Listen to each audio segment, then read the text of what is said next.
One minute you're hanging out with your friends. Next thing you know, you phase through the floor, finding yourself stuck in an endless maze of yellow wallpaper and humming lights. What started as a random creepypasta in 2019 quickly became one of the biggest horror phenomena, inspiring millions of videos, games, conspiracy theories, and even a new A24 movie set to release later this month. This is the complete story of The Backrooms. Now, like I said, The Backrooms has become one of the biggest IPs of all time, raking in billions of views across the internet. So I'm not going to be able to cover everything in this video. Keep in mind, The Backrooms is literally infinite, but we will cover some of the major topics: how The Backrooms originally started as a staple in the liminal horror genre, some of the most important levels to The Backrooms described from the extensive wiki database, the lore implications established in Kane Pixels' found footage series, and most importantly, how it all ties into the upcoming movie set to release in theaters on May 29th. But to get there, we need to start all the way back in 2019. An anonymous user posted a request to a paranormal page on 4chan. The request read, "Disquieting images that feel off." One of the users responded with this now iconic image. Originally, it was just a photo from a 2002 Hobbytown interior in Oshkosh, Wisconsin. The repetitive, empty layout instantly connected with the community, and it sparked this famous response that was later contributed to user Black August. "If you're not careful and you clip out of reality in the wrong places, you'll end up in the back rooms, where it's nothing but the stink of old moist carpet, the madness of mono yellow, the endless background noise of fluorescent lights at maximum hum plus." This comment is really where The Backrooms begins. From this point on, it's no longer just a creepy image, but an actual horror canon taking root in the liminal space communities. Even just a few days later, on May 17th, the subreddit r/backrooms was created. This allowed users to connect and communicate ideas, lore, and fundamentally change the concept of The Backrooms entirely. The Backrooms continued to expand and evolve, with users like Evan Royalty making a short film in October 2019 titled Into the Backrooms. It starts off with this patrol car driving down the highway before responding to a dispatch in the area. Whilst at the scene, Rich, the officer on duty, falls through the floor into the Backrooms and is stranded there. His explorations give us our first look into what the Backrooms would actually look like. He eventually comes across an unidentified entity which prompts him to run, leading him straight to a dead end. Before the monster catches him, he no-clips back into reality, being one of the few victims to actually survive the Backrooms. Not long later, the Backrooms Wiki was founded in 2020, giving a central hub for the fandom to establish its guidelines for the lore, slowly expanding from one yellow fluorescent maze to a diverse labyrinth of regions, all with different hostility levels. Kane Pixels became one of the most popular creators amongst the fandom, with his found footage series released in early 2022. Stories like this got increasingly popular with the addition of new video games such as The Backrooms Escape Together later that year. Members of the community were now able to experience the Backrooms for themselves, living through multiple levels, learning their quirks, and attempting to escape the endless horror that is the Backrooms. Level 0 is the first level that we've become all too familiar with. It's really the gateway to the rest of the Backrooms, giving us its title, The Threshold. Also known as the Yellow Hell, the infinite labyrinth of yellow walls is known to change as you travel too deep. Despite this myriad of architectural variants, there are multiple structural reoccurrences that you can find whilst exploring. Some of the most notable are going to be the pillars, pitfalls, blackout zones, and the red rooms. The pillars are known to materialize as a grid, making it very easy to get lost in. Once deep inside, the grid will shift and offset, making it very difficult to traverse. Similarly to the pillars, the pitfalls also take shape in a grid pattern. In the Backrooms canon, no one has entered the holes and returned. This leads them to assume that they are deadly, although it is unknown what happens to wanderers who happen to fall in. The blackout zones are very easy to get trapped in. You have no sense of direction, with the entire area being void of light. Your best bet is to look for a glimmer of light, or try to follow the faint humming sound that you can hear in the distance. Now, the red rooms should be avoided entirely. They're known to cause adverse psychological effects, such as severe claustrophobia and acute paranoia. It's known as a closed loop, detached from the whole of the level, and completely unbreachable once fully entered. Now, despite all this, level 0 is known as one of the safer levels. Although there has been some rumors of a tall black entity stalking you throughout the level, there's been no confirmed reports of such a thing. But how do we know this about the Backrooms? If you remember from Evan Royalty's short film, there was an entity within level 0, yet the wiki says that there are no reports. That seems confusing until you realize that the Backrooms wiki comes from the in-universe perspective of a company known as Async. The history and story of Async is most deeply explained through the short films made by Kane Kane Pixels, like we mentioned before, generating nearly 200 million views since 2022. This attention has gotten him a partnership with A24, indie film studio, to create a movie for the Backrooms, making Kane Parsons' lore the most important iteration of the Backrooms to understand before seeing the movie. This takes us all the way back to August 2nd, 1972. A solar flare hit Earth, causing a power overload on a machine made by a man named Dr. Ivan Beck. This overload resulted in a green burst of light, which inflicted him with forms of brain damage. It's at this time that we see the sky start to fold in on itself and start to mirror reality. In May 1982, Beck went to Oak Ridge National Laboratory in Tennessee in an attempt to gain funding for his low-proximity magnetic distortion device, which we can assume is the same machine that he was working on before. Between then and 1988, Ivan Beck either founded or started working with the Async Foundation. They had continued to test the machine with the promise to fulfill all needs for current and future storage, including residential needs. The third attempt, most likely at Moss Landing Marine Laboratories in California, had very promising results before ultimately overloading again and failing. Async continued its tests to no avail up until their sixth attempt on October 17th, 1989. The machine began to overload again. The operators were advised to shut it down. However, they could see something inside the machine. They decided against the termination of the attempt, resulting in a statewide earthquake causing millions of property damage, including the destruction of their own system. But when the dust settled, the threshold had been opened.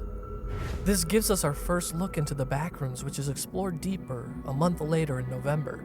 Async has set up an array of signs, tapes, and other equipments inside the complex for testing purposes. They took samples from the ceilings, including tiles and light fixtures, in order to really understand the composition of what the hallways were made of. Interestingly, everything seemed pretty normal, despite a few abnormalities such as the tiles being asymmetrical. The most interesting finding, however, was that the technology was riddled with product labels dating back to 1973. Interesting to see that they don't predate the original machine test in 1972. On February 3rd, 1990, we see many posters of missing people, including a chart showing the spikes in missing person cases. There was a small spike in the middle of 1988, possibly attributed to the partial opening of the threshold from the third test. The evidence seems to agree as the spike starts to die down, before skyrocketing again after the recent opening in 1989. And after the threshold was consistently stable, the number of missing persons only continued to grow. Stop. Hold it. This wasn't in the last report? No, this is definitely new. Whilst on a research endeavor, 3 Async employees came across a body, which they believed to be taken over by some form of fungus. Ivan Beck ends up taking this body to get an autopsy report. Parts of the body had begun to decay, being overtaken by culture, whilst others were actually being stunted and sustained. This decomposition was explained by a simple Hay bacillus, which is a very common bacteria found all around us in the dirt and our digestive tracts. However, it's not native to the Backrooms. This causes mutations and evolutions into the bacteria that we see. Now, after finding a dead body, the company gets much more paranoid with how they are operating in the complex. On March 1st, 1990, the buddy system is introduced as a way to keep everyone accounted for. However, this isn't always enough. An async researcher known as Peter Tench was out with his survey group before temporarily separating. He heard voices, like a crowd, and walked nearer. Guys, do you hear this? Hey guys, do you hear this? After this interesting find, he turned to call his team with him when they suddenly vanished in front of him. He starts frantically running around looking for the exit, but nothing is as it should be. After hours of running around, he eventually finds his way to an exit door, which opens up to an empty lab. The alarm goes off and the camera cuts. Search parties and extensive efforts were put into place to track down Peter's whereabouts. A research outpost was built on the inside of the threshold, along with multiple motion-activated cameras. In the hopes of finding Peter alive, each alert was monitored closely, just for them to find something horrible. No sign of Peter was found. In the March 11th, 1990 archives, we find a series of redacted photos, including talk about a theory surrounding null zones. The text is kinda hard to make out, but it reads, "Due to the elevation discrepancy between panel 225 and 234, a small Kx field is created. Kx is most likely derived from the spring constant formula, where Kx equals force. So these force fields occur when electromagnetic waves from the real world encounter and cancel out the waves coming from the backrooms. They cause the two worlds to be perceivably close. Remember Peter? He heard voices from the real world as if he was actually there. These null zones are noticeable through disruptions in electronics, like the one we saw in Peter's footage, slight anomalies in structures, and theorized to be a safe space." On May 6, 1990, Marvin, one of the men working with Peter, gets sent deeper into unexplored territory with his new research team. They come across a grid pattern of holes we know as the pitfalls from before. One of the researchers, Mark, decides to cross them and check something behind a door that's on the other side. When he reaches it, he's stunned. Oh my god. What do you see? Everything okay? All we see is a glowing light similar to the original machine Ivan Beck constructed back in 1972. Marvin, get the camera over here. Across? Fine, just hurry. Marvin tries to rush across to get footage of the phenomenon, but loses his footing. He falls down in the holes with seemingly no way to return. Mark instantly sends George to grab the anchor tether so that they would have enough rope to reach down the pitfalls. But while waiting for that to happen, Marvin realizes he isn't alone. What was that? What was what? I don't know. Assuming it's a person trapped, Marvin seeks them out to aid. He brings up Miller's theory on null zones being shallow areas between worlds, making it possible to no-clip. He ventures closer to the sound until he comes across what seems to be a neighborhood and a night sky. He enters one of the houses, and after passing by a group of mirrored signs, Marvin enters a hallway, which induces technological interferences. Send camera. I think I'm losing you. Just stand by. His camera begins to glitch, and his radio to his team cuts out until after he leaves the hall. At that time, Marvin finds what seems to be a settlement made by a trapped person, and he hears them calling out once again. Not possible.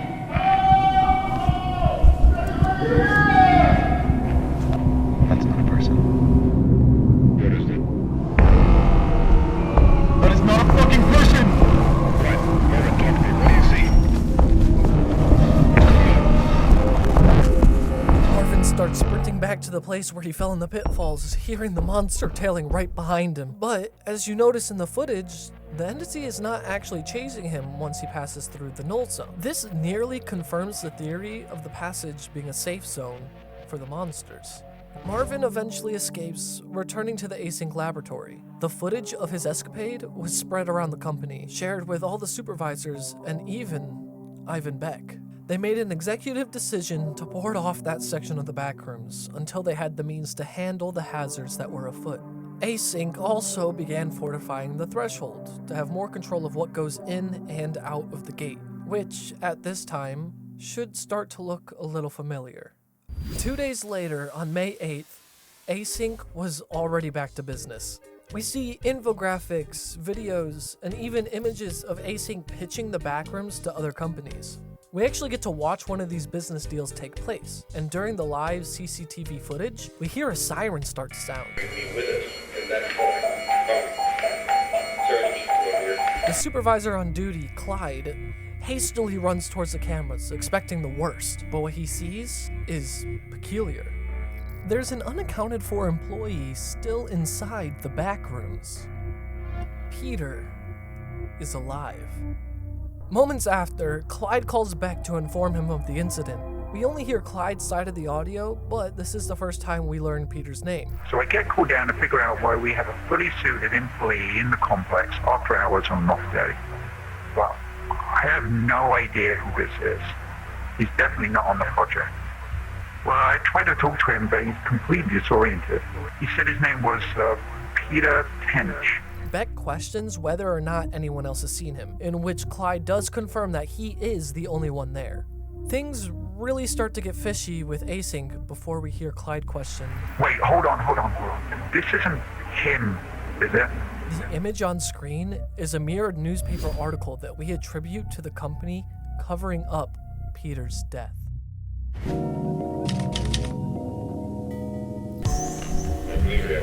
Watch your hands. They open up the wall that leads to the pitfalls, sending a rover in their place. Now being much more cautious about where they go, teams of researchers start to cover up the pitfalls. Marvin and the rest of his team are sent to explore a nearby area that is devoid of light. Wouldn't want to be on the other end of that. You wouldn't want to be on the other end of any gun, Marvin.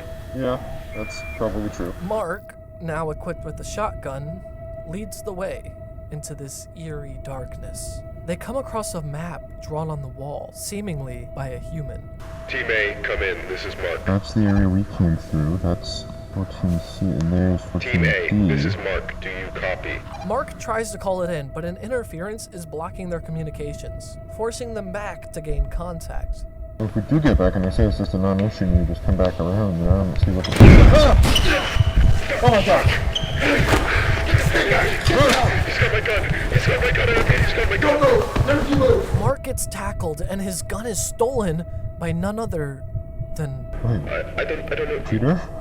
Oh shit. Marvin is in awe and shocked to see his friend alive. He confirms that Async did in fact hold a funeral for him, telling everyone that he was dead, even Peter's family. The communications finally come back through, and Mark instantly begins to report the situation. Yes, A-Team, this is Mark. I read you. Mark, don't. What are you doing? Peter begs him to stop, but Mark iterates that there's a hostile who has taken possession of the firearm, and Peter was left with no choice. Hey, don't. Sorry! Save them for that panel. It should connect. What was that? After shooting Mark, Peter takes advantage of the confusion to run. He reaches the threshold and by a threat of gunpoint is able to make it past the researchers. He sprints up and down the halls and eventually makes it to the freight elevator and the exit.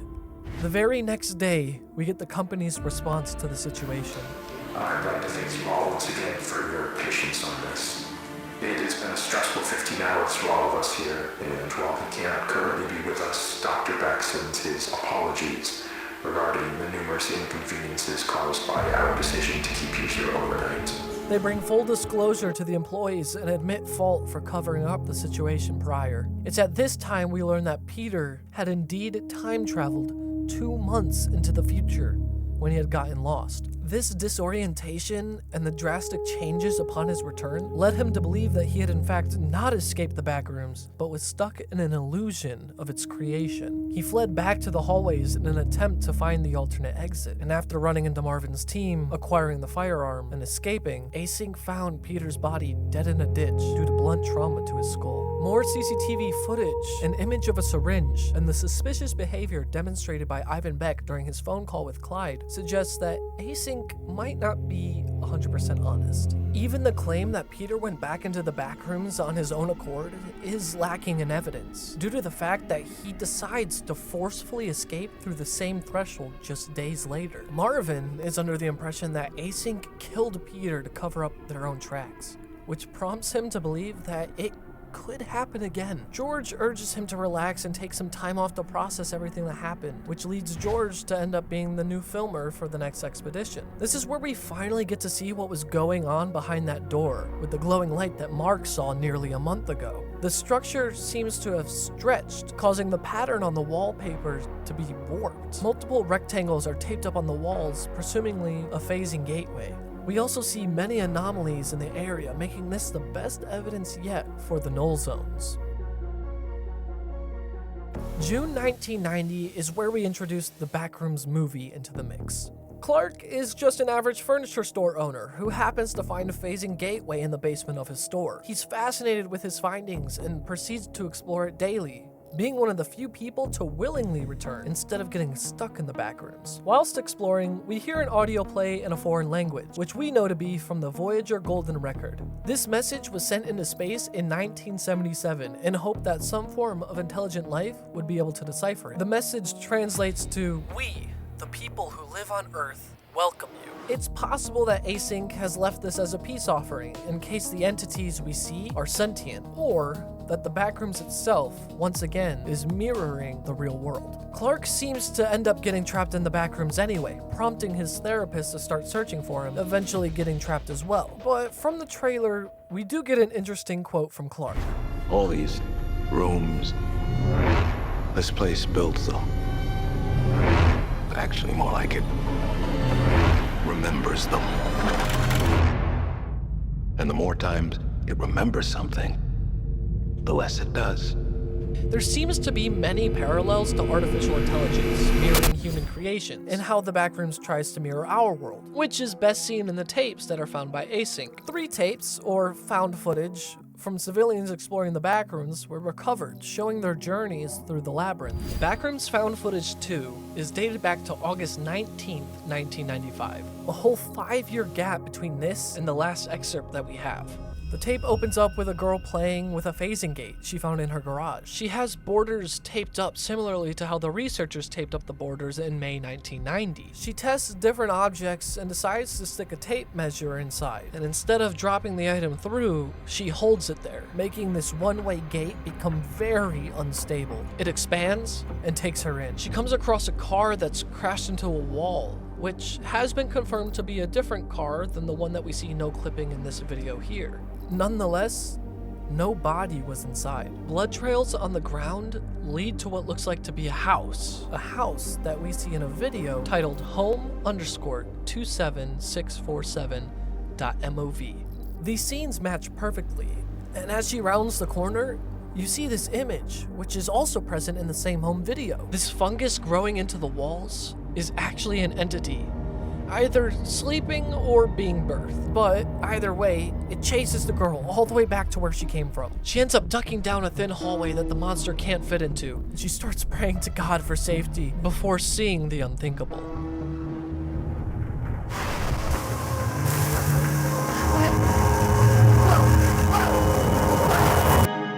The walls begin to warp, stretching the room wider and wider. A faint green aura glows around her until it grows into a blinding sphere. She freaks out before the signal cuts. The living room shown has been confirmed to be Ivan Beck, watching the recovered tape, which suggests that the camera was lost in the Backrooms. However, with the knowledge we have of Null zones, there is a slight possibility that the girl no-clipped out and survived. But nonetheless, this footage gives us a pretty good guess on what Mark was seeing on the other side of that door, all the way back in 1990.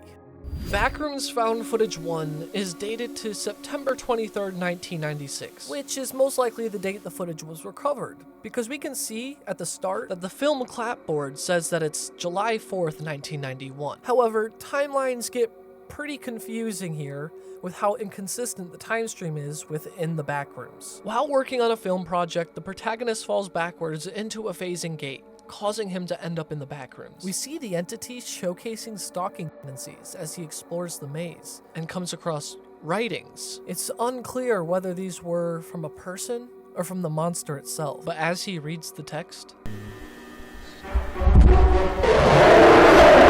he continues to run and eventually escape, seeing these amazing new areas. But after his exploration, he loops all the way back to the yellow hell. He loops hallway after hallway after hallway and runs back into the entity. Whilst trying to escape, he hides in a corner, reaching a dead end to a very, very steep ramp, similar to what we see in the movie trailer. But despite his efforts, we get a glimpse of him getting caught as his camera falls down the hole, and no clips back into reality. The last video we have on our timeline has no specified date, but it's estimated to be sometime after April 19th, 1995, after we hear a radio referencing a terrorist attack that happened in Oklahoma City that day in real life. The video follows Robbie's random clips and home videos before he begins to investigate what seems to be a break-in in his basement. After calling his landlord and making sure no one was supposed to be there for repairs, he goes downstairs to find a window shattered and a mysterious presence in his closet. He goes to the boiler room of his house, finding a hole broken in a brick wall. He enters it out of curiosity as the lights begin to flicker, and he ends up no-clipping into the back rooms. His footage follows him for hours and hours, possibly even days, as he explores the endless hallways. We see many unique anomalies throughout, giving us a whole new perspective on how the back rooms actually looks.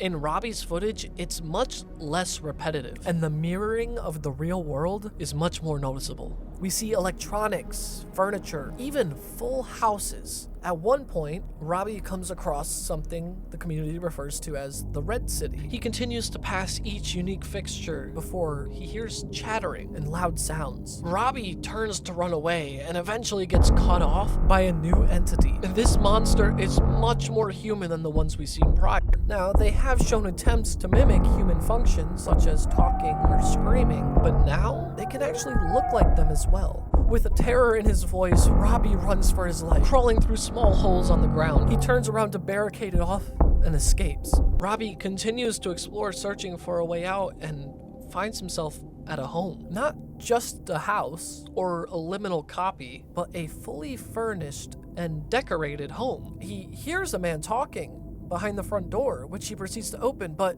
it leads nowhere. This is a null zone. He calls out to the voice for help, but the man thinks he's outside of his house in the real world. They are each in their respective houses, speaking to the wall from the inside, yet it sounds like they're on opposite sides. This reiterates the mirroring qualities of the backrooms we see throughout the series since the start. After pleading with him, the man decides to help and begins an attempt to cut open the wall and reach Robbie. I can open up the wall here, it's still loose. Thank you. Come out with your hands first. What the fuck? What? Oh my god. Oh my god. Wow, what the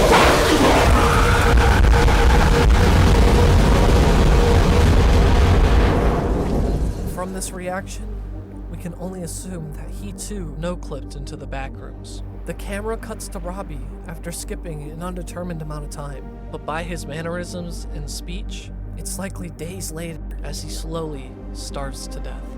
His energy depletes as he reminisces about his life, his friends, and the thought of just seeing the sun one last time. And that's really where our knowledge of the backrooms ends. The movie will definitely answer more questions, as well as the proposed TV series Kane Parsons has brought up in interviews. I could dive deep into theories and my ideas about the lore, but this really isn't the video for that. But if that's something you'd want to see, like this video and make sure to let me know in the comments. But for now, just be excited for the movie, show the franchise some love, and whatever you do, don't get